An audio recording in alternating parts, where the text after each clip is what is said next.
two people that wanted to participate. So I think we will start for these 7 people that are waiting here with us. La presentación es en inglés, como saben ustedes, por las 7 personas que están en la audiencia ahora mismo. La presentación es en inglés porque tenemos a nuestro ponente que no habla español y bueno, yo sin más voy a cambiar a inglés. Good morning and welcome everyone to this webinar about the auxiliary industry for agriculture in Australia. Australia is a country where we started working just a few months ago. It became part of our external network around the month of September, October. My name is Maria Lara, and I'm the person in charge of promotion and the external network in Andalucía Trade. And here with me is my colleague Javier Domínguez. He is responsible for the markets, for developing the markets in Australia, China, and Central Asia. I think you all know Javier very well.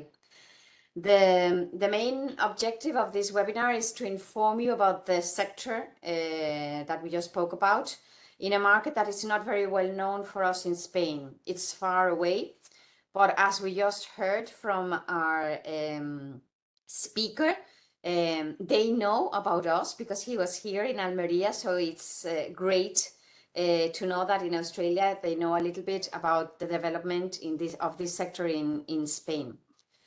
Australia is clearly an important country for agricultural and horticultural products, although the difference between imports and exports has been reducing in recent years. This is due to the increase in local production. The agriculture is 3.5% approximately of the GDP, and it's the most important, one of the most important items of GDP in Australia after the service sector and industry. Australia has extensive agriculture focused on grain, which occupies a large part of the arable land. Regardless of the color of the government, the policy of turning Australia into a breadbasket of Asia remains active, as has been demonstrated in its large exports to this geographical area. For us, that is very important because we see Australia as a stepping stone into the Asian countries. The key to this policy focuses on 2 aspects. One, productivity, and the other one, sustainability. In the productive aspect, the sector has been characterized by the study and adoption of new production systems and technologies that help maximize the output of farms. And this is something where we have a vast experience. The opportunities offered by the market are focused mainly on greenhouse technology, accessories, intensive gardens, water management, and fertilizers. Again, these are products and services where in Andalucía we have had a lot of experience in the last 30 years.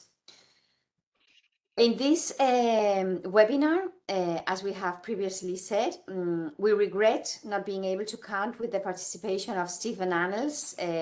We sent you an email saying that he wasn't going to be able to be here with us because he had some last-minute problems. But we are glad to have with us Graeme Smith. He's one of the most interesting persons in Australia, from which we will hear about the state of the art of greenhouses in the country. And also we have Alberto Tudela. He's the CEO of TPA Australia, and he is the representative of Andalucía Trade in this country. Both of them will give you extensive information about the market, their needs, and to point out the opportunities that are there for Andalusian companies. Any questions you may have, please do not hesitate to write them in the chat, and we will bring them forward to them at the end of each of the presentations. I would also like to inform that we are working we will be shortly, you will be receiving una convocatoria, I don't know how you say this in English. You will be receiving a mailing with a business trip we are organizing to Australia that will be focused on companies for the auxiliary industry for agriculture.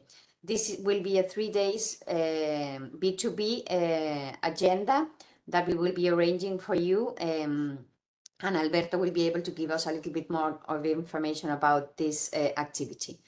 Well, thank you for trusting in Andalucía Trade, and I hope you find this opportunity interesting. Alberto, please. Hi, well, as I've been introduced already, I'm Alberto. I'm the director of Andalucía Trade Antenna here in Australia.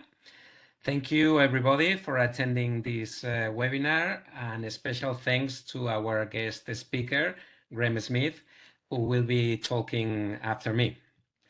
It was commented already, we had a second speaker, Stephen Allen from Fertilizers Australia, but unfortunately something came up and he cannot be with us today. He sent his deepest apologies for that. And since I know that many of the attendees were interested in the fertilizer section, I will try to cover him, but I warn you in advance, I'm no expert in fertilizers, so my level of presentation won't be as high as he would have done. I will introduce the Australian agricultural sector, and then I will try to summarize the key points for the fertilizers as well. So I'm sharing my presentation.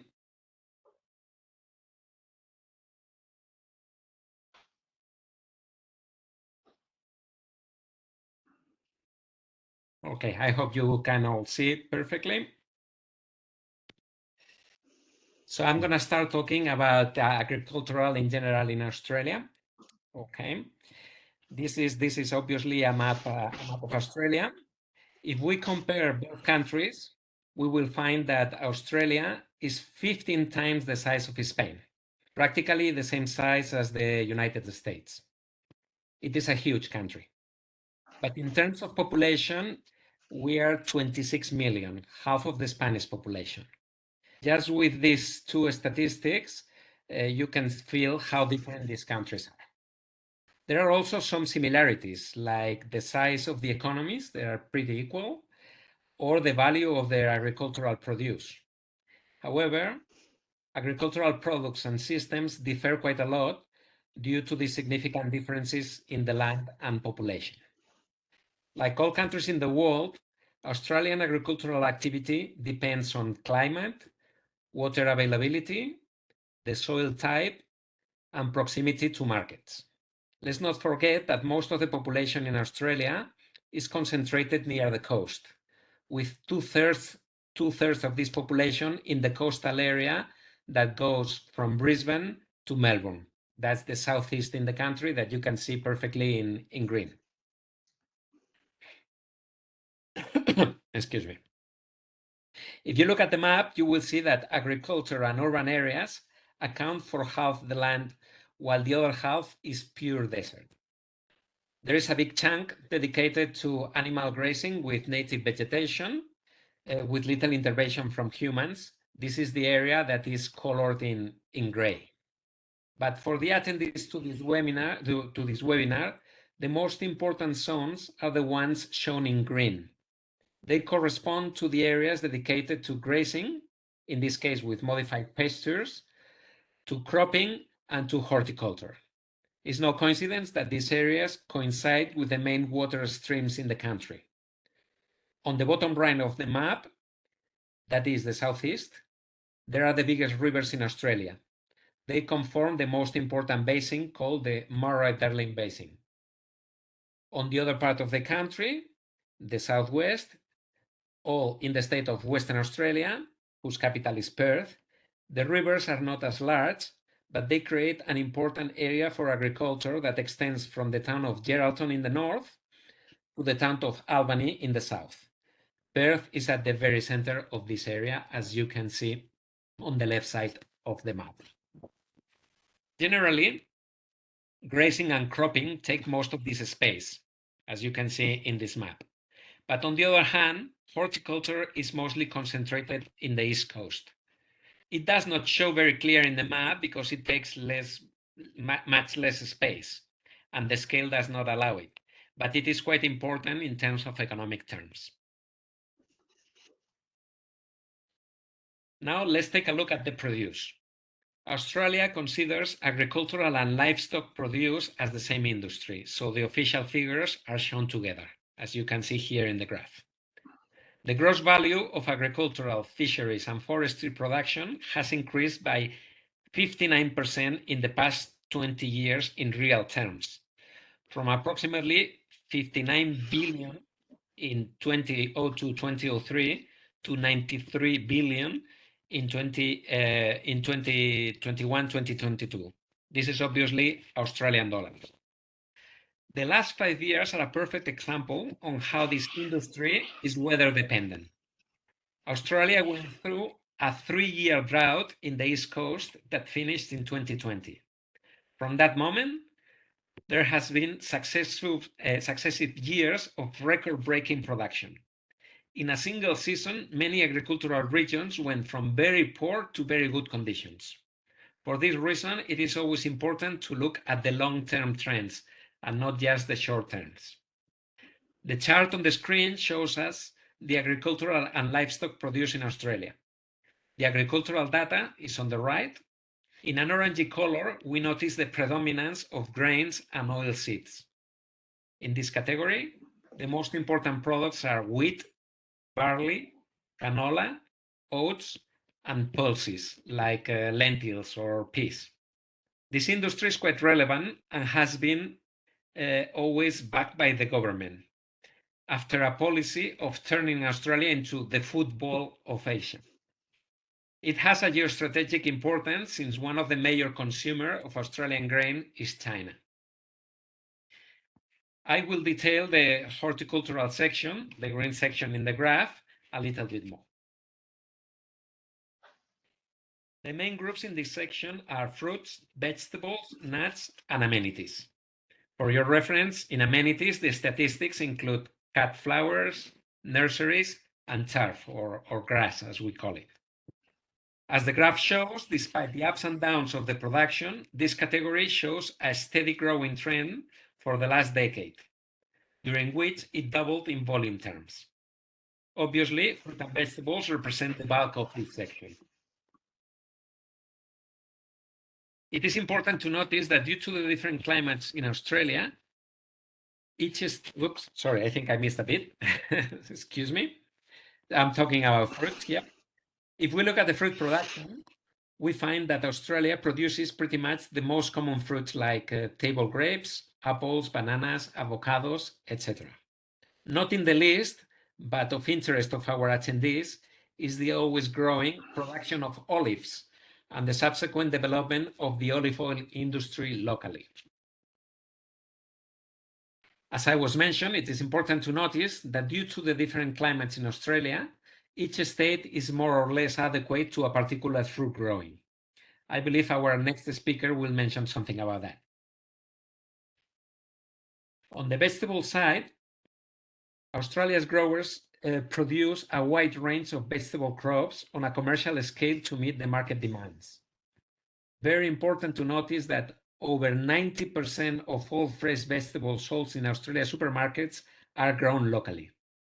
The few imports cover vegetables whose production windows are restricted to small growing seasons like asparagus and garlic.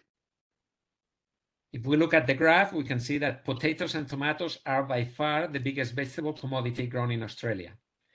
Leafy salad vegetables would be the first ones if we consider the whole group together, obviously. Again, we find different products in different areas, although it is safe to say that practically any kind of vegetable can be found locally grown in some part of Australia. What are the challenges faced by Australian agriculture? The challenges in Australia are no different than the rest of the world. Effects of climate change are very felt in Australia.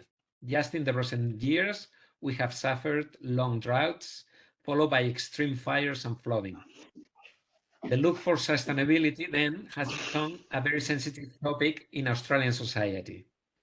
Producers are adapting with new practices and need to show the results. For example, there is a constant look for less damaging types of pesticides or fertilizers, or even a reduction in their use.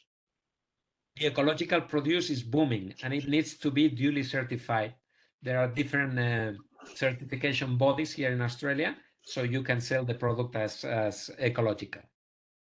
Another example would be water management, considering that generally it is a scarce resource and sometimes there is overflow, so just the opposite. In economic terms, during recent campaigns, producers have enjoyed a high price of commodities, but this is more an exception than a rule. The long-term trend indicates a constant fall in real prices for these commodities, and not only that, producers have to cope with a high volatility related to seasonal variables. The only way to overcome these factors has been ensuring enough production and, when possible, promoting a high growth of the output. In other words, increasing the productivity. In recent decades, productivity growth in Australia's agriculture has been strong, higher than most other industries. Producers have improved productivity by adopting new technologies and management practices, rather than increasing the farmland. It is one of the industries more open to implement new and more efficient inputs. And believe me, I deal with many industries and they are not all like that. They take a bit to take onto new technologies, but not in this case. And obviously, one of the main inputs related to productivity in agriculture is fertilizers. So I will expand a little bit on this one.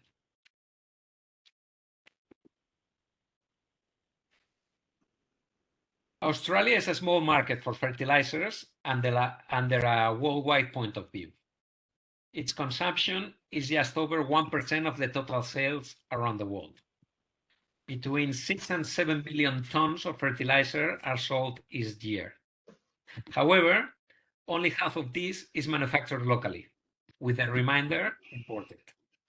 This means that the industry is affected by global supply shocks with little control over fertilizer prices. Recently, the COVID-19 pandemic, the European natural gas crisis, or even the Russia-Ukraine conflict have disturbed global fertilizer supply chains, dramatically escalating fertilizer prices, and the effects have also been felt on Australian soil.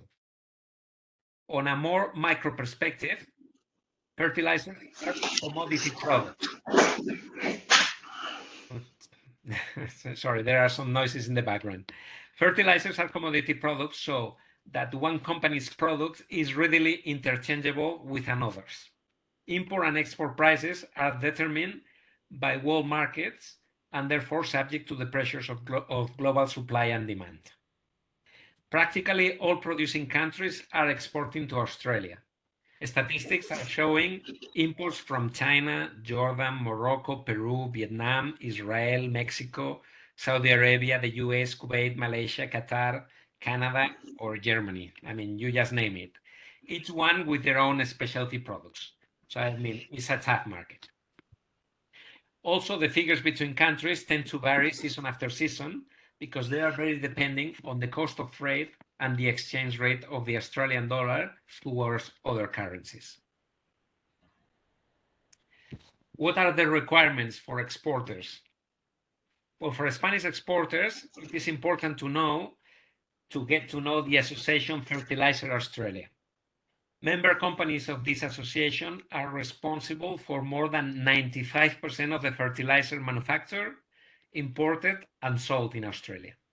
Members include importers, manufacturers, and distributors representing the supply chain from origin to the farm. This is always the door of entrance if you want to enter the Australian market. The importer is a key figure in the distribution chain. It holds all the responsibility in front of the Australian consumer and government bodies. You are required to have a license to be an importer. The importer is responsible for ensuring the quality of the products and that they follow the local regulations. So, the selection of the importer and the constant communication with the manufacturer is probably the most important decision for an exporter. The Australian fertilizer market is highly competitive, as I mentioned. Many suppliers benefit from low barriers to entry, although they exist. Probably the most important is the strict quarantine and biosecurity regulations, which are well known worldwide. Regulation of fertilizer sales includes requirements that a maximum permissible concentration for certain impurities are not to be exceeded. These are called the MPCs. In fact, these regulations might differ from state to state. So again, the figure of the importer distributor is needed to ensure that the product is compliant in the area where it's going to be sold. There is a national code of practice for description and labeling of fertilizers. This code details these MPCs, the limit of impurities, and lists other information that should be included on the label. Labeling should not be taken for granted in Australia, and it is very important that exporters go through all the details and check that they are compliant. The most common formats of importer fertilizers are fertilizers in bulk, in ships, in ship holds or containers, in bags of less than 100 kilos, in bags of 100 kilos or more, the samples themselves, or even in liquid form. Why do I mention this? Because each of these modes of importation has a specific import policies. They are based on a risk assessment of the fertilizer pathway from the point of manufacture to arrival in Australia. The Department of Agriculture, Fisheries and Forestry will apply import conditions based on the potential for biosecurity contaminants to enter the fertilizer's pathway. Again, the figure of the importer will help you with that. To finalize, indicate that Australia is a world leader in digital government. Rules and policies are accessible through the different government departments' websites, either federal or state governments, and also the industry associations provide with a lot of information when it's needed. And that's all from my side. I've been very brief because I believe what's the most important is to come with our next speaker. So I will introduce him with a very simple graph. Of all the horticultural production in Australia, more than 1/3 is under the protected cropping system. Graeme will talk about it. And to introduce Graeme, Graeme Smith is representing Protected Cropping Australia and entered the industry growing crops in greenhouses in the late 80s and continues to advise all types of businesses on these crops. He sits on a number of industry bodies at national level, like AHGA and Protected Cropping Australia, and also at the state level, like HFF Victoria, and chairs protected crop working groups for HAL and AusVeg. So, Graeme, I pass the presentation to you. Thank you. Okay. Thank you, Alberto. Hola, everybody. Thank you very much for this opportunity. We're having a few technical difficulties on trying to share the presentation today, and it doesn't seem to be behaving itself. So big apologies for that. I'm thinking maybe, Alberto, the PDF I sent you earlier. I think I can share it. Yes, let's try it. Yeah, that would be great because I have not received it. Oh, okay.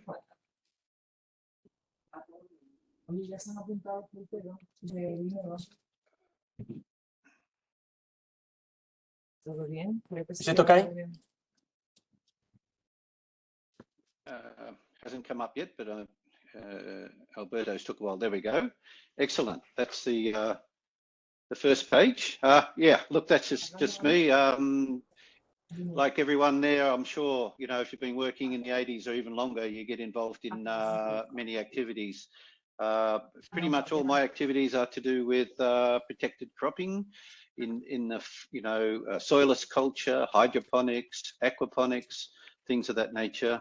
I work around the world now, and I work with the International Society for Horticultural Science, helping them to put on scientific symposia, and that's why I was in Spain, in Almeria, June or July, I think it was, last year, for a symposia called Horti Model, so models for horticultural crops and things.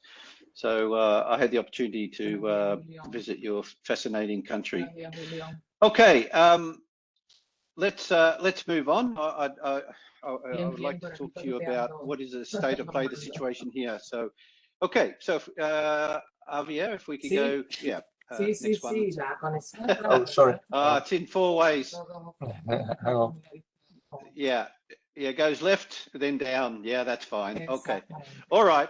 You've already seen a map of Australia, and maybe hopefully a few of you have been here, but I put this map in because I wanted to show you, well, already it's been discussed, the size, you know, we're also the size of Europe, a very big country. And the white boxes are all the different states and all of their capital cities, and with a latitude to show you, you know, just how big the country is. But if we can now go to the right, Javier. And because it's such a big country, from the very top, where you know we're into tropical, and then subtropical, and then temperate, then cold, then grasslands, everything, you know. So I put together this to show how we compare with other countries in terms of the climate. So you can see up the north there is India, through the middle is Sahara Desert, and then a little bit different with the Sonora left and right of that. Southern California, Gulf Coast of Mexico. So to what type of climate we've got on our great landmass here. But you already saw from Alberto the actual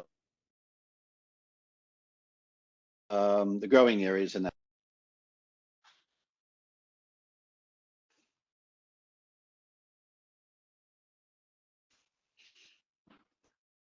Yeah, we nearly had it. Oh, okay. Yep.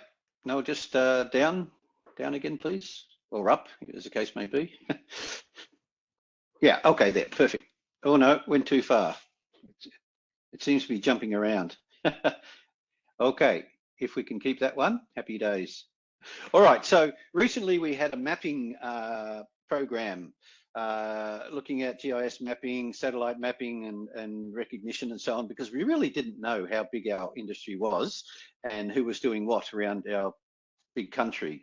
So the mapping identified with the use of AI and that, what was a shade house, a polytunnel, a polyhouse, a glass house, and netting.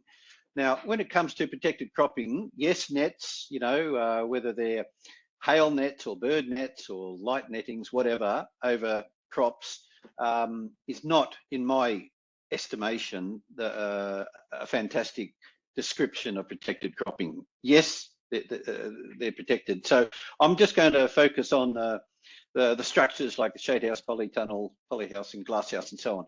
So we have in the region, if I can now go to the next one to the right, please, Javier. Great. Yep. Okay, so I'm just going to focus on those ones down the bottom, which tells us we've got about 4,800 hectares of protected cropping here in Australia, and all the different types of systems and what have you, which is actually more than we thought we had. You know, we didn't realise that. Okay, nothing like Almeria with 35,000 or whatever the latest number is, but still pretty good for us. And if we take those numbers, so 4,800 hectares, and we say on average we've got, say, 10 employees per hectare, then that's 48,000 there, and then that would double with, you know, downstream workers and support people and so on. So, you know, getting close to 100,000 directly involved in the industry here alone. And we also use a rule of thumb: for every square metre on a year, you should be able to produce, irrespective almost of what crop you're growing here, 100 Australian dollars per square metre per year. So if we've got 4,800 hectares, that means we've got 4.8 billion farm gate value, which is, you know, for a small section is pretty good. Okay, can we go to the next one? Thanks. Okay, if back in 2008, AusVeg, which is the peak industry body for vegetables in Australia, said there were 4,090 Australian vegetable farmers. Now, that doesn't discriminate on how big or how little they are. just a farm. So it could be Farmer Joe, Farmer Javier, Farmer Maria, whatever farm. And we had a bit over 4,000 back in 2008. But what was interesting is that 29% of those 4,000 had some form of protected cropping system on their farm. So it was, you know, like yourselves, it's not a sunrise or emerging industry. It's out there, and we just didn't really know what the numbers were. Okay, if you can slide across to the right, please.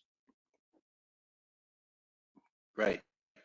Okay, so this is just a quick snapshot of total Australian horticultural exports. And you can see, you know, a big one is fresh fruit. And I think we sort of saw them in a different bar graph form just before. So you can see that, yeah, the fresh fruit is certainly one of the big ones, and fresh veggies and so on. Now, if we can go down to the left, please.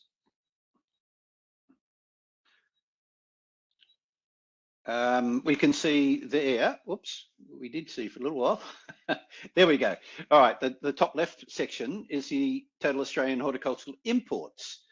And you can see here that whilst we're exporting a lot of these products, we're also importing a lot. Given our remote location and so on, we are reasonably self-sufficient in fresh produce, and it's difficult and expensive to export it to the rest of the world.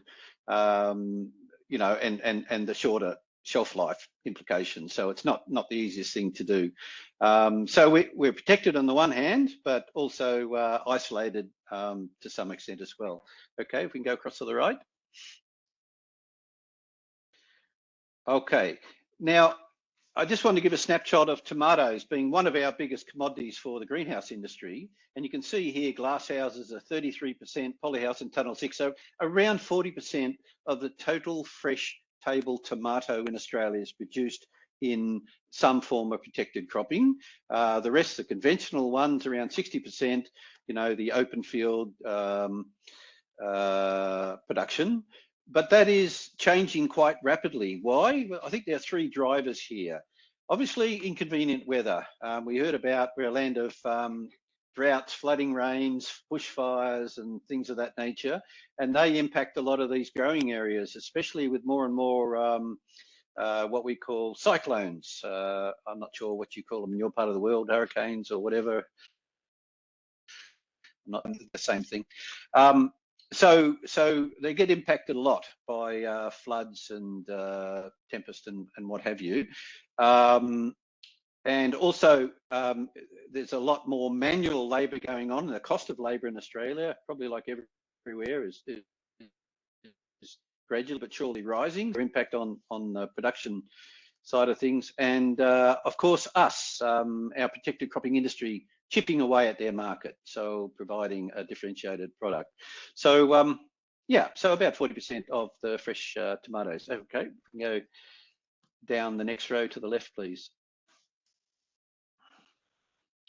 Okay, this is just a snapshot of essentially modern glass houses with all the, what we say, bells and whistles, all the technology required to optimize in our challenging climates. You know, heating, CO2 enrichment, lighting, screens, high pressure fogging, could be pad and fan, all these different things. So at 5 hectares and above, it's a list of all of the major players we have here at that level. I mean, some of them are, you know, 40 hectares and so on for the one facility, but it's a total of around about 260 hectares. There has been a big investor in Australia recently who's invested in 165 hectares of these glass houses, these existing ones, on a sale and leaseback arrangement. They said, we're investors, we're not growers, so we will buy your farm, but we want you to stay 10 to 20 years on a leaseback arrangement so you can run the operation and keep it going well. So yeah, so big changes in our industry just recently, with now 165 of these modern glass houses been yeah, acquired. Okay, if we slide to the right, please. Okay, these are again looking at greenhouse production. We didn't realise that we always thought that tomatoes or cucumbers were probably one of our biggest commodities. Actually, it turns out berries by far for us. Nearly 700 hectares of berry crops, essentially going from Tasmania, the island down the bottom, right up to the top into Cairns and into tropical Queensland, all along the east coast there. There's some in other parts, certainly over in WA, Perth and so on. But yeah, so around 700 hectares of existing, with at least another 60 coming on stream soon. So it's for us, a significant size of berries. It's probably one of the crops that have really been under the radar a bit. And essentially these are in more lower, what we might call lower technology greenhouses, you know, tunnel houses sort of thing. There's not a lot of high tech in this sector. Okay, and bottom left again, or down to the left, thanks. Okay, this is going to be hard to read. I'm sure you're going to make this presentation available to everyone who will be able to read it then, but I just thought it would be interesting for you to see what the investment levels were for a 5 hectare greenhouse and the 5 hectare at conventional greenhouse technology, and a 5 hectare with what we call semi-closed greenhouse technology. And so here I've just modelled tomatoes, capsicums, cucumbers and eggplants, how many kilos per square metre we would expect for each of those on an annual basis, the average price per kilo for each, so the gross income, the investment level to get to either conventional or semi-closed here in Australia, so the potential total investments, you know, so we're looking here at 22.5 million for a total system, 5 hectare conventional, as opposed to 30 million for a semi-closed greenhouse, which of course, if I use the example of tomatoes, we expect in a conventional greenhouse 65 kilos per square metre per year of truss tomatoes. In a modern glass house with semi-closed technology, we've got some growers here producing 90 kilos per square metre per year. So it's a big jump in productivity. Okay, to the right, please. And then I also mapped a 20 hectare. The others were 5 hectares, now gone to 20 hectares. When I'm talking to investors here in Australia, often the starting point is 5 hectares, and it can be 20, can even be 40. So there's a lot of activity going on at the moment, probably in the range of people talking about a total of another 150 hectares of new developments. So there's opportunities for suppliers and what have you. So I won't go through all those numbers, but using the same sort of basic metrics, but on a much bigger footprint, you're looking at 75 million for a conventional greenhouse technology of 20 hectares. By the way, that is also your packing shed and the grading equipment and, you know, your boilers and everything. Whereas the semi-closed, you're looking at 100 million. So it'd be interesting to compare how that sits with Spanish technology and what you normally would expect. Okay. Down, please. Down to the left. Oh, yeah. Okay. Now I'm just, yeah, quickly show you the to the right. So quick snapshot of the industry crops. You know, the truss tomatoes, the cherries, and so on. We have in our supermarkets about 26 different segments of fresh table tomatoes from the greenhouse industry. So, you know, they're cocktails and they're grape and they're, you know, cherries and you name it, all of them. So so they're very common and very popular here and well regarded. Okay, down please. Okay, cucumbers, another big crop in your part of the world, of course, and of course most of our greenhouse people produce what we call the Lebanese, the shorter ones, the picture on the right there, and whereas the long English, the Telegraph or Continentals, whatever you call them, the big long ones, are less under production here in Australia, because in the past they've mainly been in low greenhouses and it's been difficult to grow them in that. Okay, to the right, please. Of course, cut flowers, a very big part of our industry is cut flowers, and probably 95% of it are grown in some form of protected cropping. So it's a very big part of it. Okay, down please. Yeah, so NFT system, nutrient film technique, you know, water-based systems, some call it hydroponics. You know, for leafy greens, and that is very popular. Cross to the right, please. Yeah, so this is actually an addition to a tomato greenhouse. He added on some extra spans because he wanted to grow leafy greens. For us, leafy greens are lettuce, herbs, Asian greens, and microgreens. They're the 4 sectors in the what we call the leafy green category. Okay, down please. So here is, I just want to show you this, what's possible with the right technology and the right understanding of plant physiology, how plants grow and what affects their growth in a greenhouse. These are grown in an NFT system, and they produce 1.25, so 1.25 kilograms of head lettuce in this system. Now, which is a very big lettuce in anyone's language, but I wanted to point out this is actually grown in tropical Queensland in cans. And how do you do it? Well, understanding all the principles, of course, but using screens, a good greenhouse with ventilation and height, and also keeping the nutrient stream cooler, so temperating the water. So keeping it around about 20 to 24 degrees Celsius is optimal, and you can produce 1.25 kilo iceberg lettuces, head lettuce, in a tropical location. Okay, to the right, please. Right, strawberries, of course. I showed you the berry sector before. This is more of a high-tech facility, but most of them are much lower tech than this. Okay, down, thanks. All right, so sweet pepper, or as we call them, capsicums here, aubergines or eggplants, chilies, very popular and quite widely grown. Cross to the right. We also do fodder crops and so on, because it is a big country that suffers from extended droughts in certain areas from time to time. That these have been a saviour, if you like, for certain locations. I have to say, I don't know whether you do this in Spain or not, but fodder crops, it's not a total food solution or nutrition solution, but it's an additional, and it can get you through the tough times. Okay, down please.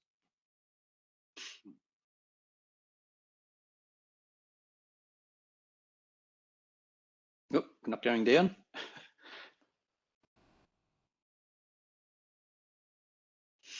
Okay, we have a lot of mostly outdoor crops, say ginger and turmeric, and they are suffering fusarium issues. So there's a number trialing indoor crops to see how they produce, but there's no real commercial producers of any scale of ginger and turmeric in Australia, but it's an opportunity. Table grapes on the right, sorry. Yep, table grapes is being looked at here in greenhouses. Interestingly enough, you hear the story often that oranges in Rome or something, I think it was, where they produce citrus fruits in some sort of simple greenhouse system back in the day. Well, my intel would suggest that the very first greenhouse crops were in fact table grapes, and I think you guys do that quite well. Okay, down please.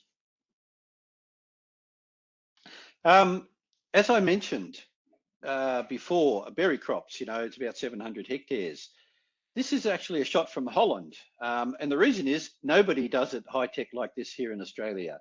So it was just to try and demonstrate that, okay, there's other ways, but the way it's done in Australia, you can still drive a tractor down between rows, and I think it's just it's probably 20-year-old technology, and they just haven't sort of modernized. So it's probably an opportunity for investment in that area. But they seem to be making a good living on it. So who am I to say they're doing the wrong thing? Okay. All right, the green gold rush, as we called it, medicinal cannabis a couple of years ago became legal here in Australia, heavily regulated. So a lot of legislation compliance issues, security issues. It's not easy. It can take 18 months to get your permits and so on, but there's more and more coming on board, but it's still relatively a new crop. And most of it is either done in some sort of grow room, a controlled space in a room, or in a modern glasshouse as a typical rule, but it's still a fairly new one here. Okay, down please. Okay, tropical melons, Galia melons these are, but they're doing all different ones, musk melons and all the rest of it up in the tropical parts. This is actually done in a research facility for the Department of Ag and Fisheries in Queensland, in Gatton, a place called Gatton, Queensland. So that's a new potential crop. There's not a lot of that going on in the commercial industry, but they can be quite interesting to grow. Typically you only get 2 fruits per plant, but you know, you have to cycle through the plants a few times a year, of course, but they can pay big dollars at the right time of year. Okay, next please, on the right. Saffron, of course, being done in controlled environment ag systems, maybe producing 6 or 8 crops a year, but very, very labor intensive in terms of harvesting and all the rest of it. So, but you know, in the right times, the right markets, they can be an interesting crop to grow. Okay, down, thanks. Okay, across to the right. Yeah, just a quick look at now general technologies we use. I think everyone here on the call would understand how all this works. So, you know, typical mixing systems with stock tanks and pumps and computers. And I would say 20 years ago, probably everyone was what we call free drainage or run to waste. They weren't recycling the drain water, a bit like Almeria. There's a lot of free drainage going on there, I noticed. And but I say to my students or to the industry, you know, what is actually going out in the drain water? And of course, the answer is water and fertilizer. And it's, you know, we're talking, say 40% water and up to 60% fertilizer. And I say, yeah, it is, but you know what you want to think of it? It's actually money. It's money going out your greenhouse, going down into the river, and it's impacting the natural environment as well. So a lot of money straight out of your pocket. So it's really important for the Australian industry to convert to fully recirculation or closed systems, as we call it. Okay, down, thanks. So yeah, so system types, and I saw bits and pieces of this throughout Spain anyway. Nutrient film techniques, typically for lettuce, herbs, Asian vegetables. Flood and drain, ebb and flow, you might know it as, typically used for nursery seedlings and potted plants. Aeroponic, so where it's sprayed onto the roots hanging down, typically used here for orchids. Some leafy vegetables also can do it. But probably the biggest sector is the vegetables, cut flowers and fruits, you know, media based. So they all use some form of media, and the great majority of people use here either rock wool or what's called cocoa coir here. You might know it as cocoa peat from the husk of the coconut. So you know, the coir and the rock wool are by far the most common medias for these types of systems. Okay, across to the right, please. And of course, we've got the old tunnel houses, and we've got the sawtooth houses with the roll-up ventilations and so on over the years. This is the general journey we've been on. If we can go down, please. We can see here, there's a couple of different suppliers. This particular couple of pictures are from Cravo. It's a retractable roof greenhouse, which they're actually deploying over open field crops, tomato crops, for example. But they say they're really interesting technologies to have them fully open when Mother's Nature's kind. She's not always kind, of course. And it's something that maybe is a better bet for the warmer, more humid climates and so on. Of course, you can't heat them, you can't CO2 enrich them, so they're an intermediate solution as I see it, but you can put in high pressure fogging, and you know, internal screens and all the rest of it, if you wish. Okay, to the right, please. Yeah, more and more people here are thinking about external screens. Yes, we all have internal screens, but external screens, and the reasoning behind that, of course, is if we can stop that energy coming in the first place, we don't have to deal with it in the greenhouse, so we can reflect it away. But of course, they're you know, they can deploy, open and close as required. Thank you, down. Okay, this has been an interesting project. It was originally called the Seawater Farm. It's now Sundrop. So this uses 33,000 mirrors. You can see on the right-hand side that picture, the bright blue. That's not water. That's 33,000 mirrors reflecting the light onto that white tower there, a sodium bank up there, and they use that for desalination to produce energy, both hot and cold, and a whole range of things. And this is a 20-hectare operation out in South Australia. And yeah, so it's interesting how it takes brackish water, desalinates that, so it provides good water for the crops and produces that energy, thermal and electric energy, for use by the facility. So Sundrop Farms, across to the right, thanks. Okay, this is a facility, I led the design process. This is an 18-hectare, fully automated medicinal cannabis facility. And you can see the little white piece in the middle is actually where the people are. All of the production systems and the plants and everything come to you, so you don't have to go into the greenhouse. The plants come to you. This hasn't been built yet. It's all been designed and so on, and it's destined to go into a place in central Victoria here, close to nearby where I live. Okay, next, thanks. All right, the ubiquitous vertical farms that we see around the world. You know, it's going through some challenges at times, but when I, it's about 2 years ago, we're just still coming out of COVID, I think. We were looking at maybe 4 or 5 companies here in Australia playing around in this vertical farm space. Today, I'm aware of at least 24 companies in Australia with some form of vertical farm system. So it's mirroring that exponential growth that we see around the world of this technology. I've noticed some of the really big ones have gotten into a bit of trouble, and indeed some have even closed down. And I can sort of understand that, and I expected that to happen because, you know, farming is very different to building flats and houses and buildings for rent or sale or whatever. Trying to understand, you know, farming and the supply chain logistics and the challenges with the supermarkets and all the rest of it. It's a very different business model. So a lot of investors struggle with this notion and grow fast and big, too fast, too big, and get themselves into some trouble. So, but we still see it starting to stabilize around the world. Okay, next one, please. All right, so this is my definition of probably my preference.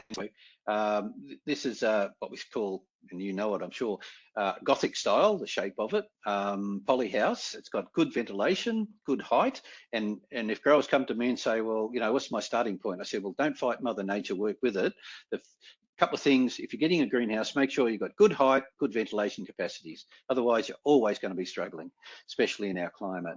So this has got the characteristics of a really good poly house that I believe is very important to, at the end of the day, a grower has one job. That one job is keep the plants comfortable and productive on a continual basis. And you've got all these technologies to do that, yes, but having an active climate, and it all starts with the right greenhouse type and ventilation and all the rest of it. Okay, next, thanks. Okay, so a lot of the bigger operations here that one on the left there. That was 30 hectares of operation at again in South Australia, in the Virginia district. Glass seems to be the technology of choice for large-scale operations here. They just see them as more bankable, they last longer, and we all have that rule of thumb: 1% light equals 1% production. So maximising the light transmission for increased yield and so on. But as I say, the vast majority of our industry certainly is poly here. Okay, across to the right, please. Yeah, so the bigger operations are pretty much, because we have a lot of gas here in the country, pretty much are on the gas lines. So they have gas boilers. So with that, of course, so natural gas, with that, we also get the opportunity to take CO2, carbon dioxide, off that to enrich our crops. So this is a very common sight to see, a gas boiler in these major operations with CO2 sets at the back, extracting that off, and distribution nets, providing heat via a hydronic heating system, because whilst we're seen as a warm country, you also get very cold as well.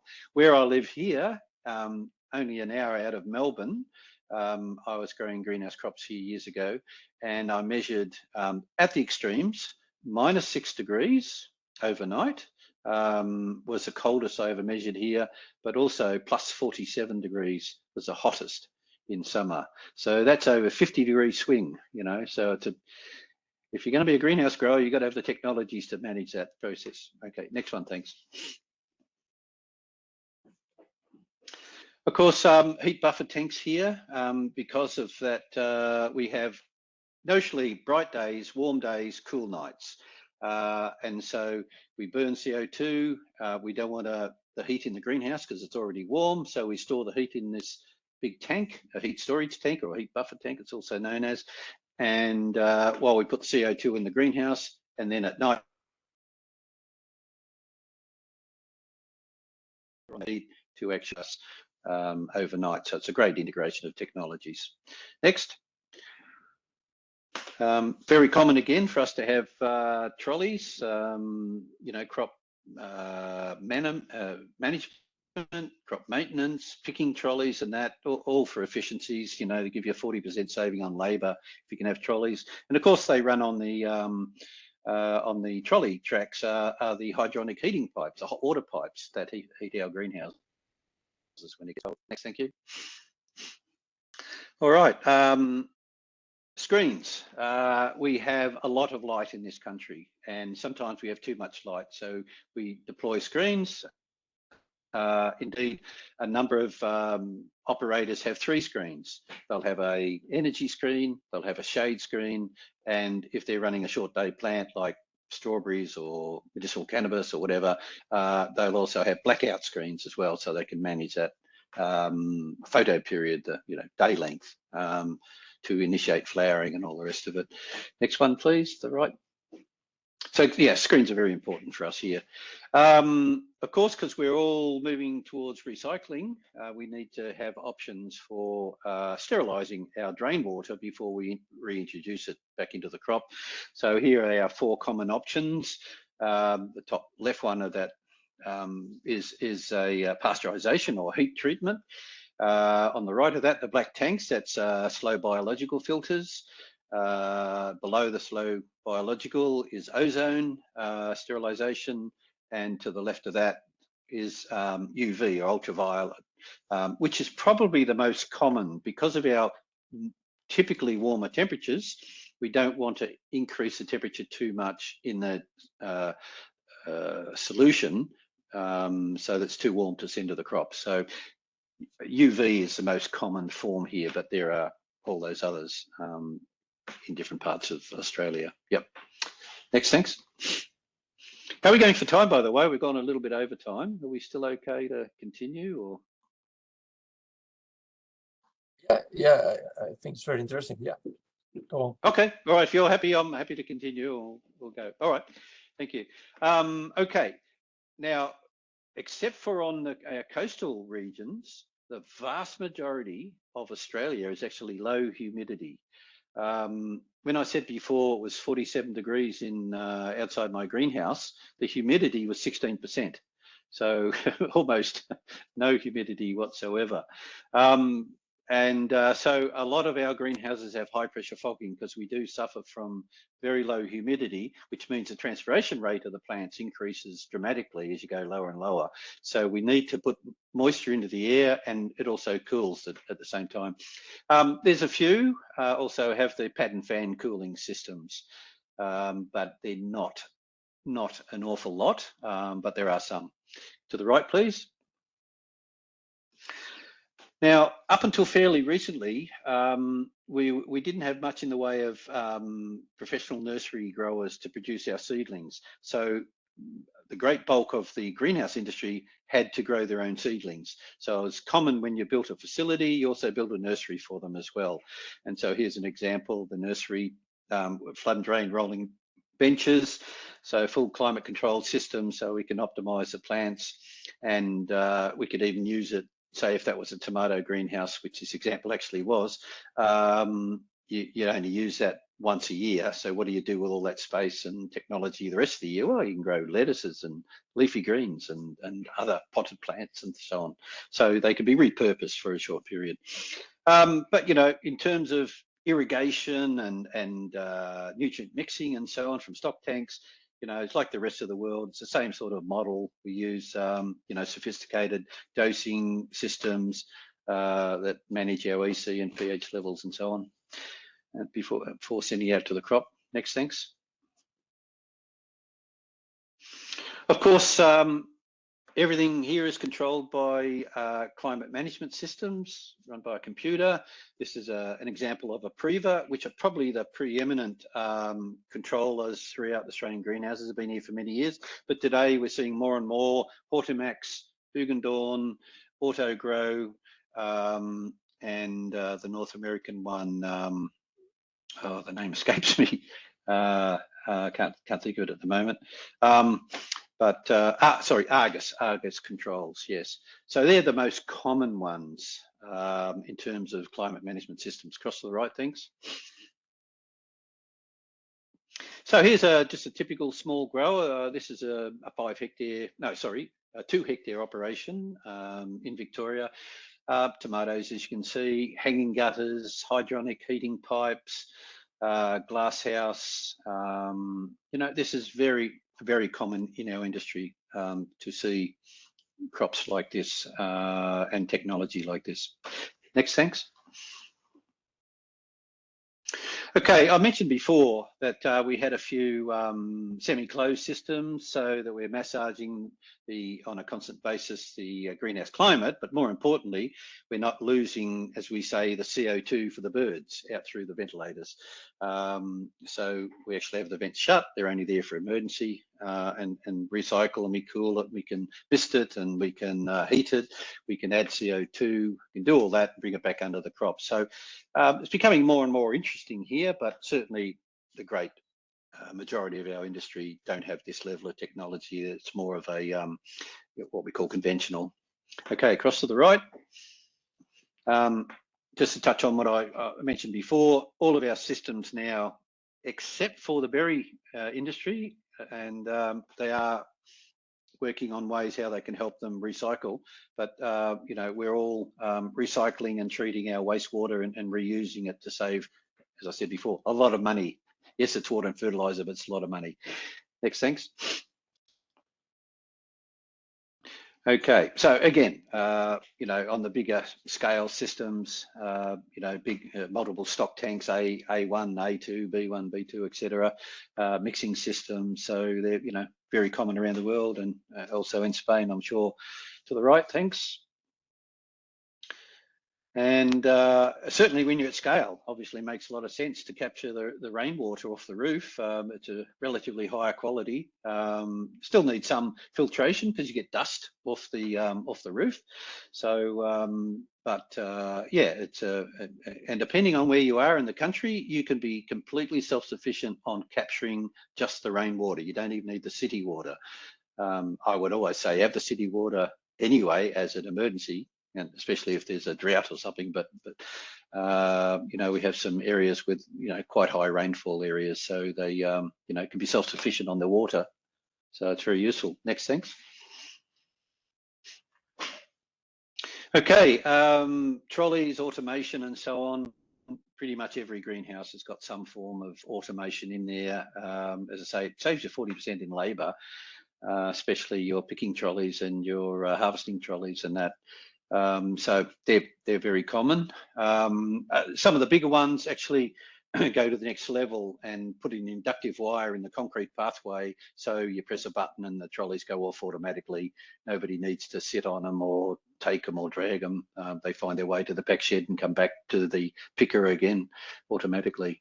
And they say, yes, it's a big investment at scale, but usually you pay it off within 18 months because of the level of the cost of our labour here in Australia is relatively high. So it can save you, and you know, you can pay that off in 18 months. Okay, next, thanks. So yeah, very commonly we have what we call wet sensors. It measures the water content of the growing media, the electrical conductivity, the level of salts, and the temperature of the root zone, which tells us a lot about what's going on in that part. Hydroponics really focuses on the root zone side of things, and you know, we must be aware of the aerial part as well. But it's yeah, very common technology. Next, thanks. An alternative to a wet sensor is weigh scales. They just use load cells. So as it gets watered, it picks it up and graphs, and you can see the water content, and the very sophisticated ones, you can even measure photosynthesis, growth in the crops, because of the biomass you're producing, the extra weight it puts on the load cells. So it can measure water content, airfill porosity, and also photosynthesis. Okay, next. And of course, as I mentioned before, a great majority of growers here use rock wool, or a lot do. I don't really know the numbers anymore. I would hazard a guess it'd be close to 50-50, you know, half would be rock wool, half would be cocoa peat. There's a few other ones in perlite and some in sawdust and so on, but the great majority for media-based crops, that, you know, the vine crops, would be in rock wool or coir. So, you know, it's a very important process to get right. It's a fully integrated system, and interestingly, there's often a lot who use both. In the nursery side of things, they go with rock wool. They find that's a better result for them, to develop a strong young plant with a good developed root system before planting it out on the main slab, which may be coir, or maybe rock wool, as I said, depending on the preferences of the grower. Okay, next. Okay, I mentioned before we don't have a lot of, or didn't have a lot of professional nurseries. Well, a couple have come in the last, a new one just came in, Providence Propagation in New South Wales just recently, and Trandos is over in Western Australia. But, you know, to produce high quality grafted nursery seedlings. But, you know, as I say, most growers use that picture on the left there, which is flood and drain rolling benches to produce their own seedlings. But we're getting more and more investors looking at nursery production, because the industry is growing and there's always a big demand for high quality seedlings. Everything starts with the seedlings. Got to get them right first. Okay, yep, to the right, thanks. More and more automation going on in terms of conveyor systems, robotics, pickers, spray systems, you know, transport systems into the pack shed, all of that. You know, it's still early days here. Most of it's manual in that regard, but we are finding more and more people getting interested in looking at this technologies as labour-saving devices. Next, thanks. Okay, LED lighting. We have so much light, you say, why would we ever need light?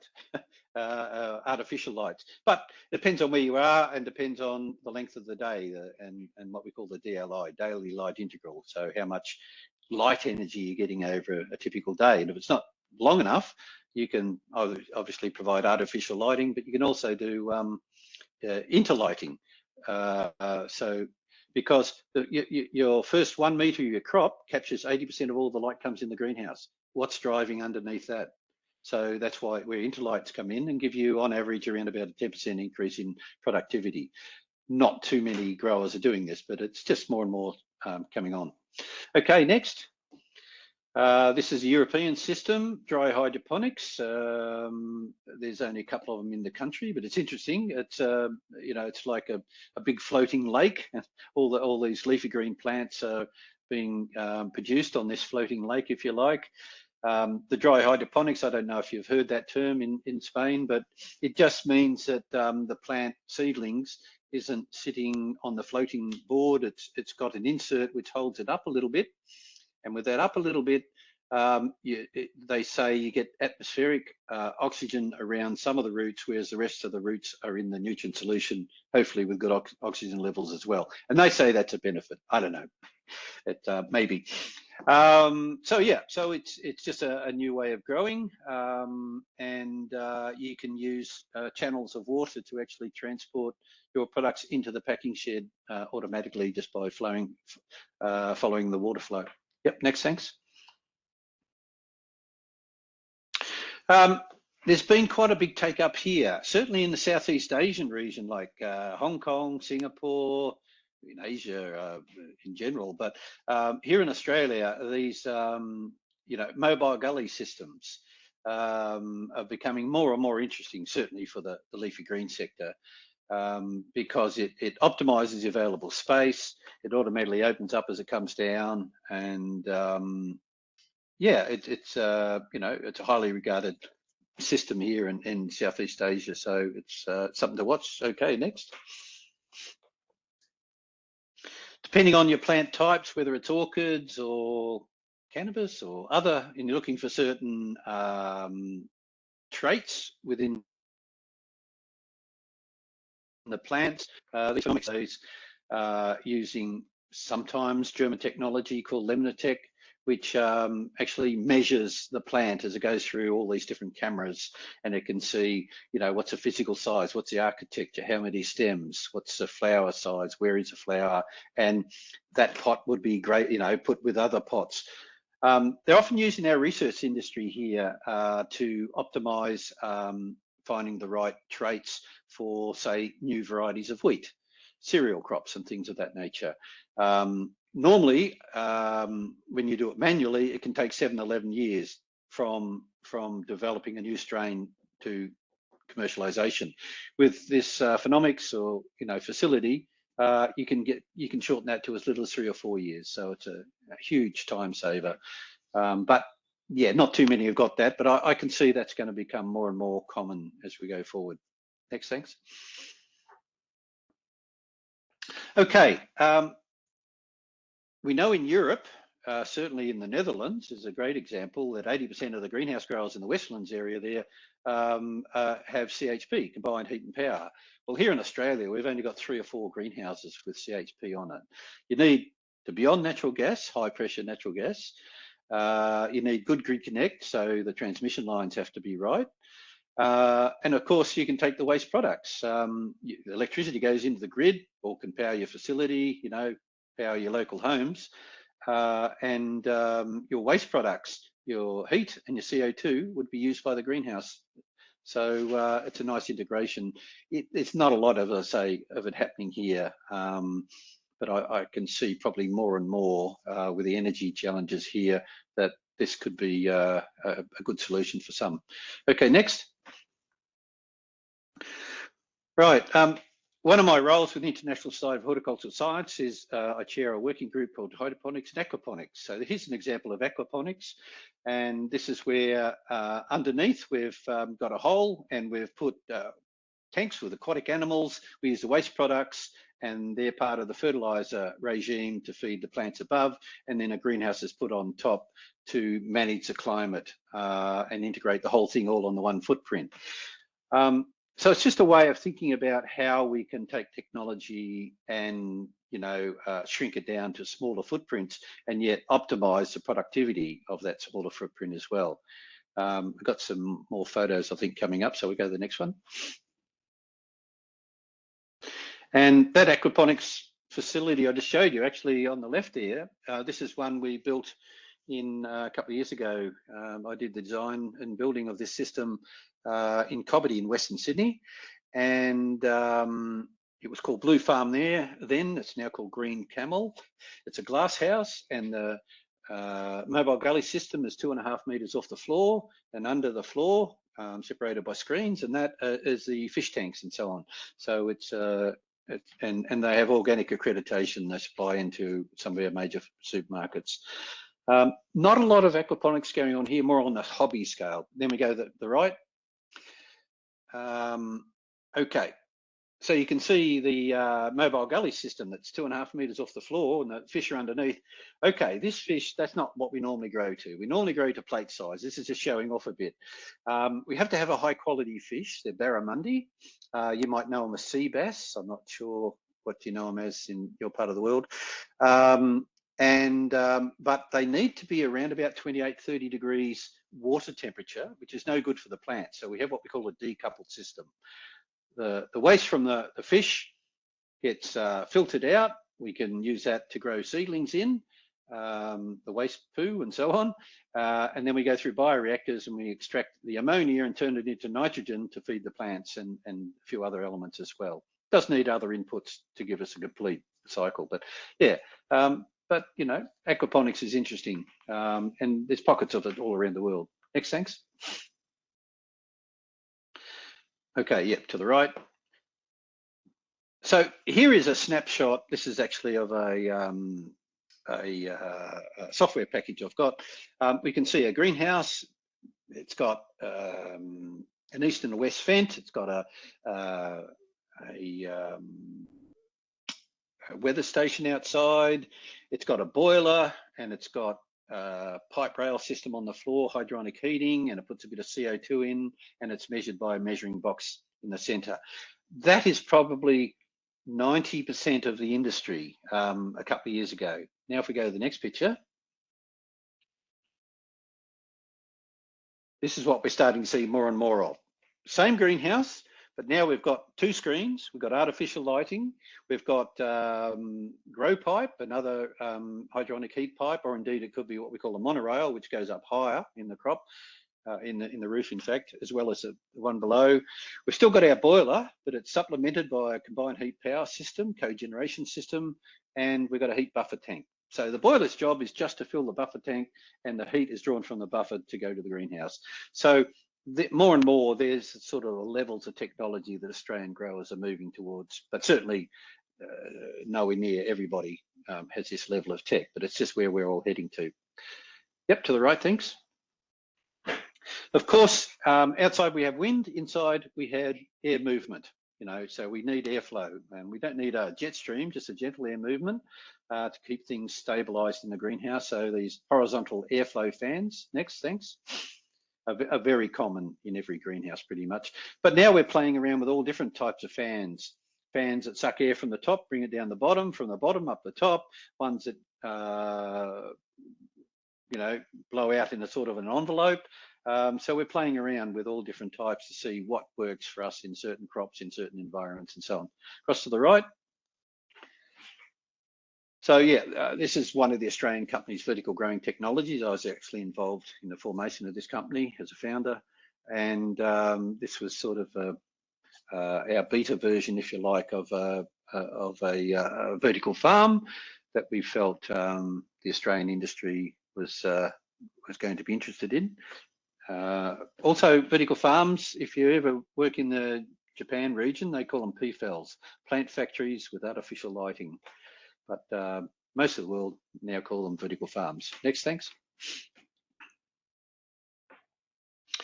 Okay, we have quite a few containerized systems. Here's a company called Modular Farms based up outside Brisbane in Queensland, and they have these what they call vertical zip grow towers where they grow leafy greens and so on for direct sale into typically restaurants and cafes and what have you in the area. So yeah, they're becoming very common here. You see thousands and thousands of them now opening up in India. I've had quite a few projects in India, greenhouse projects and training and what have you. and consultancy. But you see more and more of these, modular farm type operations opening up. Okay, to the right. All right, so this is Ben Van Ona from the Practical Training Centre in Eindhoven in the Netherlands. I used to take greenhouse study tours across. We'd go to Belgium and Holland and look at all the tech and so on, and we go future gazing, where our growers are going. Yes, we've got what we call these aspirated screens. You know, they measure the temperature, humidity. From that we can get, you know, our VPD and vapor pressure deficit and humidity deficit and dew point, et cetera, and CO2 and so on. And that's been the standard. But if we go to the next picture, you know, to measure our conditions in a greenhouse for the computer so it can make decisions. The next one. Of course, more and more now is what we call infrared cameras. So yeah, across to the left, thanks. So these infrared cameras now look at 10 square metre of the crop and give us an average temperature of the crop. At the end of the day, yes, it's important to know what the air temperature is, but it's far more important, in my view, to know what's happening with the plants, because that's what you're trying to optimise. So I talk about 5 climates. We've got the external climate, we've got the greenhouse climate, we've got the microclimate around the plant, we've got the plant temperature, and then we've got the root zone climate. So they're the 5 climates I like to talk about with growers and so on, and all the different tools going towards measuring and managing those aspects of these so-called 5 climates. But an infrared camera is a very important tool, and certainly all of the bigger glasshouse operations have multiple cameras. And then you can see on the screen here, this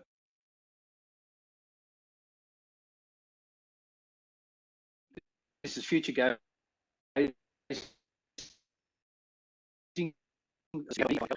Produce electricity, heat. This is you need a natural gas engine to actually produce that, and of course you need the natural gas to your property. Okay, next, thanks. But I think more and more of that will be coming along.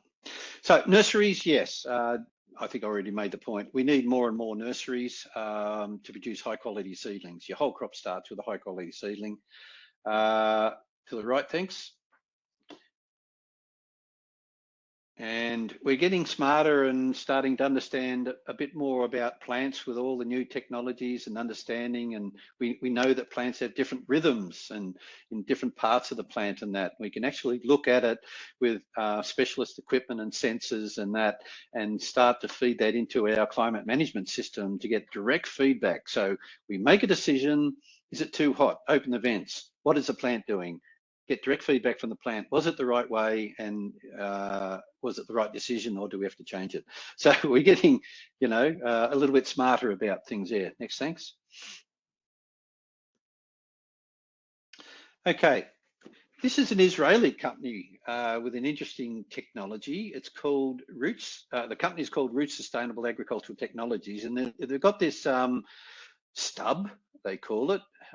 They put it into the root zone, and it heats and cools the root zone. So it heats it in winter and cools it in summer. It's connected to a heat exchanger with coils in the ground, so it's a heat exchanger system.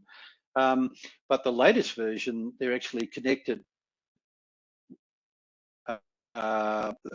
with nutrient system. So it's also the dripper system for each plant, as well as a cooling and heating for the root zone. Now, it doesn't heat the entire greenhouse, it just focuses on the root zone, but you can get measurable results from an unheated one. So it's another way of looking at how we might achieve heating in a more sustainable way. Okay, to the right, thanks.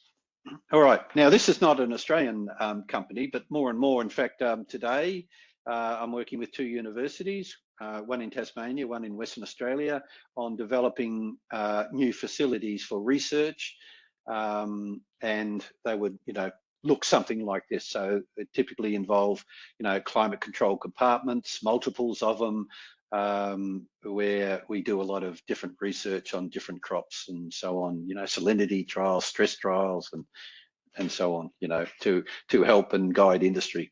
Okay, next, thanks. I think we're getting close to the end. This probably should have been with the earlier one. We're looking at yes, we all know about PAR, photosynthetic active radiation. So from 400 to 700 nanometers is where the energy that a plant is mainly interested in. But of course, beyond that, the infrared, which gives us heat, is also important. In the far red part, we're starting to see the impacts on plants. So this is all worked through the International Society of Hort Science that I'm involved in. And of course, at the bottom end, you've got the UV, the ultraviolet, which is useful in many ways as well. So this is just the light spectrum that we're playing with. And most growers don't think too much about this, to be honest, but you know, we're doing the work so they can take advantage of it. Cross to the right.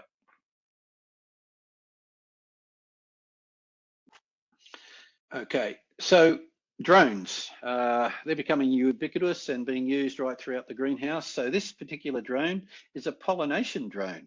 So what it does, we map the greenhouse and every row has a QR code. The drone goes up, looks at the QR code, knows what that row might have in terms of obstacles or whatever, and will just go above, in this case, a tomato crop.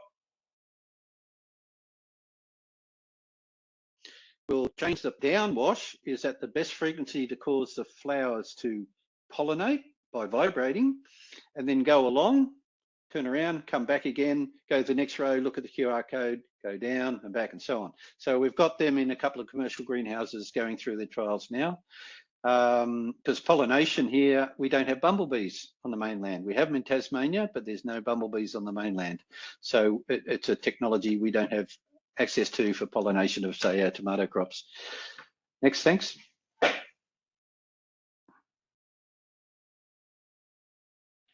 Okay, and here's another robotics company that goes along and actually does color vision grading, sorting, and all of the fruit on this, again, a tomato crop. And so at night it'll go through down every row, measure, and it will give you a count on what's green, what's a breaker, you know, just turning color, what is light red, what is dark red, what are the sizes of them, and then that goes to the pack shed, and then the pack shed manager knows how much grading and packing he's got coming up, and how many boxes you might need, whatever the case may be, and also informs the marketing manager saying, well, yeah, we're going to be a bit more this day or week or whatever, and a bit less or whatever the case may be. So it's getting, again, a lot smarter, and we've got these being trialled in some modern greenhouses as well. Okay, next. All right, so Australia, we're around about 4,800 hectares, but that's okay. Kazakhstan, 1,500 hectares, but they had nothing to go. They're ramping up. Certainly the Westland there is about 8,000 hectares. You know yourselves, certainly mainly in the Almeria region, 35,000 hectares. China, we say 800,000, which is huge, but a lot of it's the low-tech solar greenhouses and been around for many years, but they're catching up very fast. They're getting very agile. They have built a lot of Dutch technology. Took many years to understand it. They couldn't work it. They weren't very good growers, but they could copy the tech very quickly. And we're starting to see them impact the world with their tech as well. So they can catch up pretty quickly. And of course, every country has significant investment in greenhouse production and technologies. It's adopting this technology. There's shifting climate impacts, which is changing how we produce foods. We want high yields, we want quality, we want produce uniformity. We want reliability of supply. We want safe foods, delicious products, fresh foods. All of those tick the boxes. You know it very well in Spain already. Okay, next, thanks. But this is a major drivers for the protected cropping industry. The challenges I see here for Australia, we emulate the Dutch and have for many years, but the nexus needs to be broken a bit. Whilst it's been useful and it's helped us to modernise, the Dutch can never give us our climate. We've got a very, very different climate to what's in the Netherlands, and I think we would resonate more with Spain than we certainly would with Holland in terms of that climate aspect. The Building Code of Australia, we still don't have a completed code accepted by Parliament of Australia for construction classification. So when a municipality, Burgermeister or whoever, the mayor wants to gets a request to build a greenhouse in a certain region, they don't know what to classify it is. Is it a food production system? Is it a factory? Because there's no code for greenhouses. It has been written and it has gone to Parliament, but apparently it won't get introduced until sometime in 2025. So it's a frustration we've had for a while. We want our municipalities to be development ready and friendly, understand what the greenhouse industry is, the employment opportunities, the scaling and all that, the fresh produce, local produce, all that sort of stuff. So we're working with them. We're talking hydroponic soilless culture here. Water has to be high quality. If it's not, it needs to be treated, and that'll come at a price. So that's why we capture roof water, but we have, you know, a lot of them are actually on city water. And here in Australia, by far, probably better than almost any country on the planet, is we do have a lot of high quality water available as a general principle. Electricity, you know, yes, it's available, but do they have the capacity to run? You know, you need 3-phase, you need a lot of kilowatts at a scale system. You know, what is the price, the grid price? You know, should you use a cogeneration system to offset that? Gas, it's not available everywhere, natural gas. Some have LPG, but that's much more expensive to run. But CO2 is a big bonus. Ultimately, we've got a few companies here. We need to increase our local technology manufacturing capability and capacity. We are reliant on the rest of the world for a lot of our tech, which is great, but I think we need to start to improve and build our own capacity. And if that's partnering with Spain, for example, whoever, on the right technology, then it makes a lot of sense to build that capacity, rather than just always just buying stuff from overseas. So it'd be good to see that happen here. We need an increase, I mentioned, quality young plant nurseries, and there is a dearth of quality system and crop advisors. A lot of the big operators here, I used to work with them for years, but I moved on from that, and they often use Dutch advisors who come out or do it via a webinar or something, you know.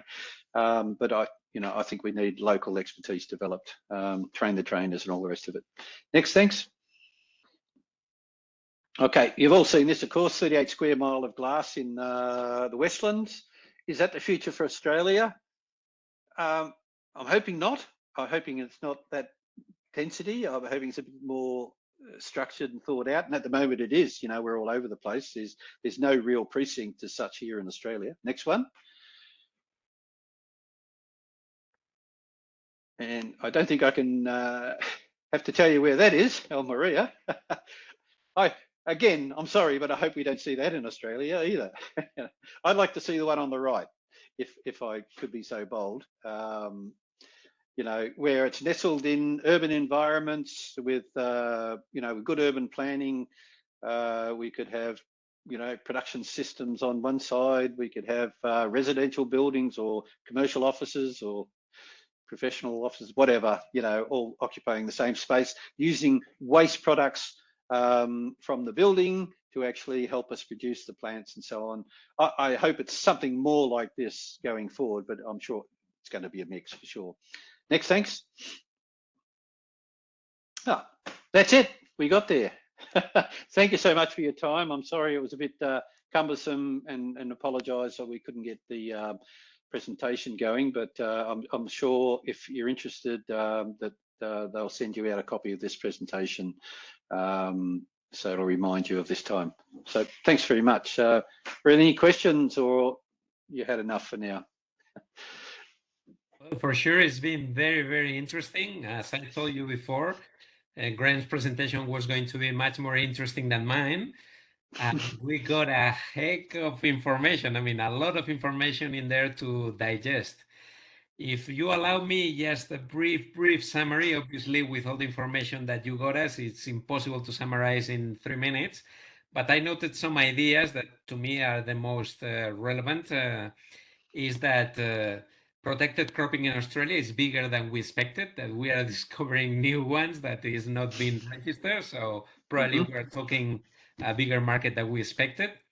That there is constant investment looking for productivity that happens in protected investment and in protected cropping, and also in general agriculture, obviously.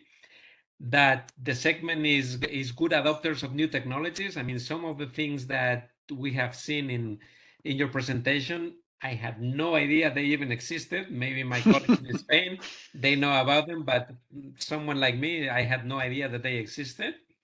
That something that is addressed to Australia has to be focused not only on the traditional crops, but also the new ones. For example, what you showed about the cannabis. I mean, not every country is promoting that, so it's good to know that there are also new crops coming. That the specific equipment needs to be adapted to the Australian conditions. You made a couple of very good examples, like the screenings or the low humidity conditions. So it's something to take into account if you are an exporter of technology.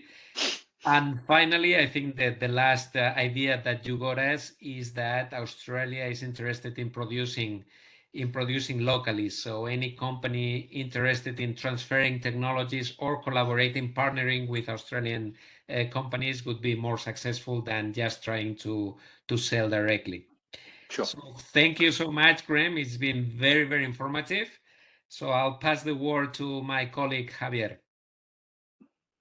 Thanks, Graham. Very, very interesting, enthusiastic. We got some questions regarding your presentation. First, about the organic markets. Which percentage should be the organic market between the conventional market, and which is the most produced organic products there in Australia? Yeah, organic is huge here. We even have separate sections in our supermarkets just for organic produce. So it's highly regarded, and it usually pays quite a premium price. But it's highly legislated and regulated. It's the organic industry here, and if you want to be accredited, it's usually a 3-year in transition process to get that, and you're not guaranteed at the end of 3 years that they'll allow you to call yourself organic.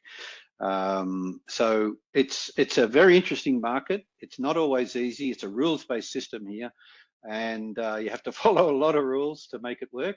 But those who do and do it successfully usually enjoy a premium return. So it's an interesting market, and I think you know, you go to the supermarkets and there's many vegetable products that they could sell under the organic brand, again at a premium price. So yeah, it's interesting. Thank you very much. What about national events for keeping together all the industry for auxiliary industry for agriculture? Are they local? Is it a main event in Australia where companies can go to see what's happening? Oh yes, yeah, absolutely. There's two for the protected cropping industry. There's two major events, one on each year. PCA, Protected Cropping Australia, the national representative group for greenhouse, soilless culture, hydroponics here in Australia. They have a biennial conference, and the next one is in 2025, and it goes to different parts of Australia. There's in the off year is the Hydroponic Farmers Federation in Victoria, state-based one. It's a smaller one, but still very good. Still attracts international exhibitors and that, because they've both got full exhibitions as well as, you know, a conference program of technical presentations and what have you. So and both of them have farm tours as well. So that's in 2024 this year, the Victorian one. And it's being held in Melton, which is outside of Melbourne. Yeah, only about an hour or so out of Melbourne, on a major freeway.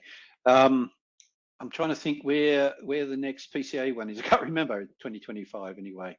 I think it's Brisbane. I think it's the Brisbane Exhibition Centre, from memory, but I'd need to check. So and both of them have quarterly magazines and newsletters. So there's an opportunity to advertise, do an editorial in those magazines, or indeed come to the conference, be a presenter maybe, or at least have an exhibition booth and show your wares too, because all of industry comes to those two events.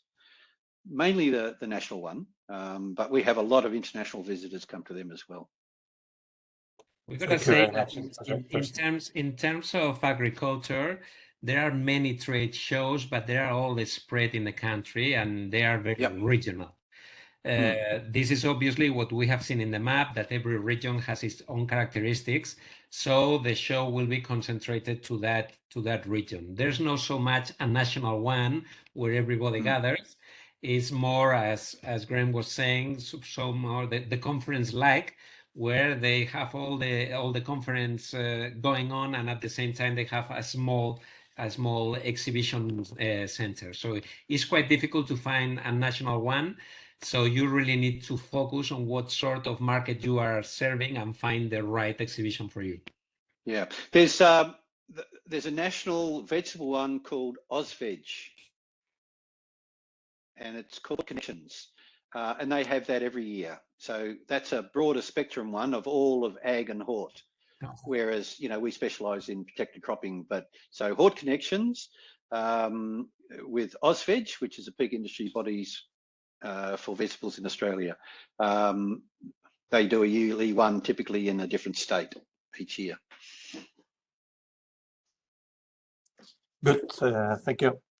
We're talking about 20 hectares greenhouses, but is the size is the normal size, or is a small farmer investing as well, or just the big companies?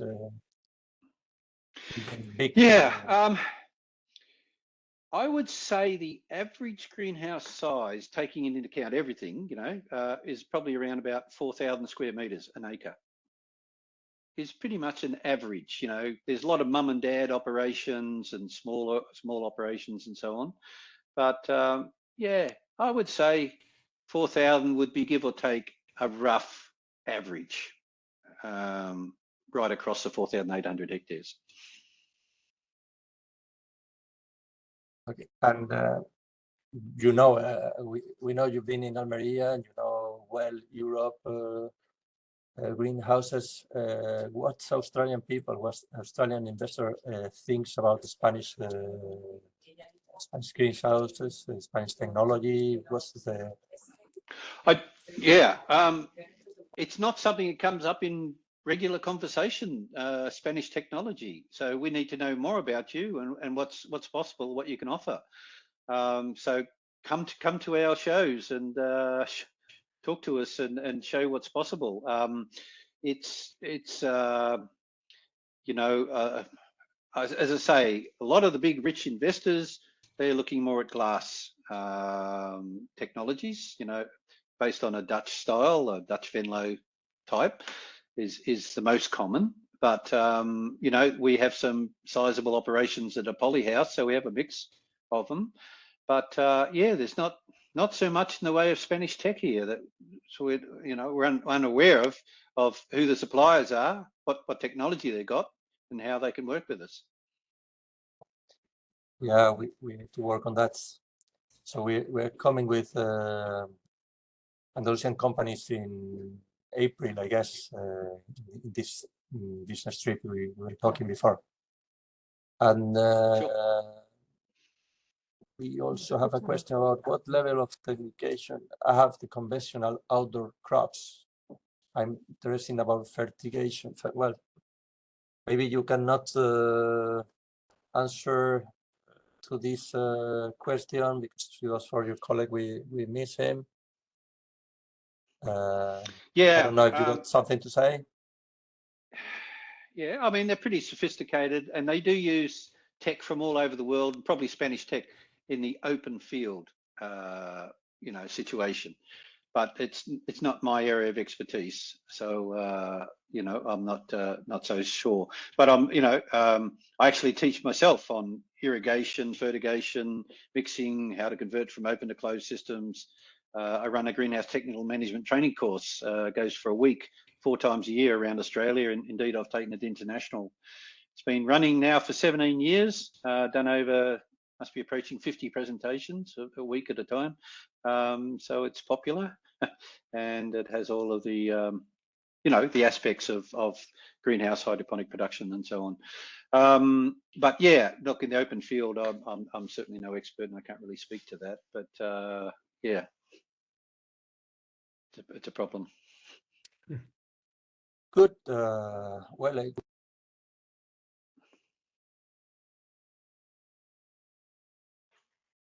Javier, your microphone is off. sorry, yeah. Yeah. We have no more questions by the chat.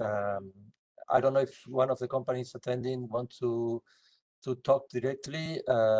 Just tell me some. There is one last question, Graeme, addressed to you. Like if you are visiting Almeria again. Oh, I hope so. I really enjoyed my time there at the uni and looking at the industry. And come on, I love the tapas too. I want to come back to Spain tomorrow. I can tell you, we all loved it. So no, I have no doubt that I will, because I'm on the executive committee of the International Society of Horticultural Science. So there's always something going on in Spain. So if it comes up, you can be sure I'm going to have my hand up. But I don't have a date right now, I'm sorry, or a location. Okay. But you can be sure I will be coming back. That's for sure. No worries.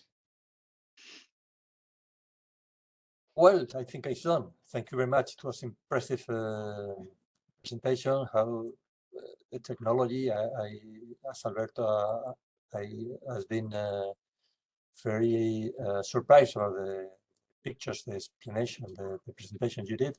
So thank you very much indeed. Thanks for your time. I know this slide is very late in Australia, so this is very it's a big effort for you to be here with us and showing your knowledge. No worries. Thank you so much. Thanks for the invitation. It's been my pleasure, and I hope we can do it again sometime. Maybe we'll get the presentation across earlier next time. But yeah, it's been fun for me, and thanks, and I appreciate your time. So, and I look forward to meeting some of you when I next come and visit Spain. Just to wrap up. And Sydney. Just to wrap up, I would like to thank both sides, one for being so late, the other one for being so early. And for sure, we will be in contact. We are trying to organize this trade delegation, hopefully to be here in April. And of course, I will consult with you if I have any questions. Please do. We love to stay in contact and inform you about the different companies and their offerings. So this way we can address them in the right direction. And for the Spanish companies, thank you so much for attending and for dedicating this time to learn a little bit more about Australia. You know that I'm at your disposal in case you need to investigate any further. Someone is asking about your contact, Graeme. So I will make it public if you don't mind. No problem. And also mine. So this way, if you have any more questions, we will try to answer them. For the rest, just stay in contact with Javier. He's the one organizing the delegation, and then he will get with all the information to me, and we'll try to organize it from there. Thank you, everybody. Thank you. Goodbye. Good night. Goodbye. Thanks for all the Spanish. The public call for the business trip in April will be soon in your laptop. So thank you very much. I hope this presentation was interesting for you. Later on, I'll send you the presentation on the files of the presentation and the link to the record of the video, so you can to hear it again and to work on it. Thank you very much indeed, and hope you have a nice day. Thank you. Venga, que paséis todos un buen día. Chao. Muchas gracias, igualmente. Chao.